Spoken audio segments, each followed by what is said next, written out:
ಇಲ್ಲಿ ಸಣ್ಣ ಈರುಳ್ಳಿ ಮತ್ತು ಅವರೆಕಾಳನ್ನು ಬಳಸ್ಕೊಂಡು ನಾನು ಪಿಚಕ್ ಪಪ್ಪು ಮಾಡ್ತೀನಿ. ನಮ್ಮ ಮನೇಲಿ ನಾವು ಪಿಚಕ್ ಪಪ್ಪು ಅಂತೀವಿ, ನೀವೇನಂತೀರ ಅಂತ ಹೇಳಿ.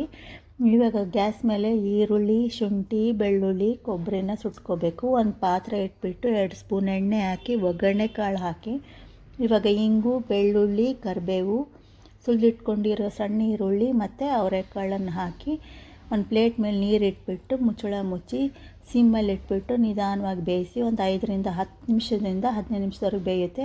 ಅಷ್ಟರಲ್ಲಿ ನಾವು ಮಿಕ್ಸಿ ಜಾರಿಗೆ ಸುಟ್ಕೊಂಡಿರೋ ಕೊಬ್ಬರಿ, ಈರುಳ್ಳಿ, ಶುಂಠಿ, ಬೆಳ್ಳುಳ್ಳಿ, ಆಮೇಲೆ ಅರಿಶಿನದ ಪುಡಿ, ಖಾರದ ಪುಡಿ, ಸಾಂಬಾರು ಪೌಡರು, ಉಪ್ಪು, ಕೊತ್ತಂಬರಿ ಎಲ್ಲ ಹಾಕಿ ಸ್ವಲ್ಪ ನೀರು ಹಾಕ್ಕೊಂಡು ನುಣ್ಣಗೆ ರುಬ್ಕೋಬೇಕು. ಇವಾಗ ಇದು ಬೆಂದಿದೆ, ರುಬ್ಕೊಂಡಿರೋದನ್ನು ಅದರಲ್ಲಿ ಹಾಕಿ ಕಲಿಸ್ಬಿಟ್ಟು ಮುಚ್ಚಳ ಮುಚ್ಚಿ ಒಂದು 10 ನಿಮಿಷ ಕುದಿಯೋಕ್ಕೆ ಬಿಡಿ.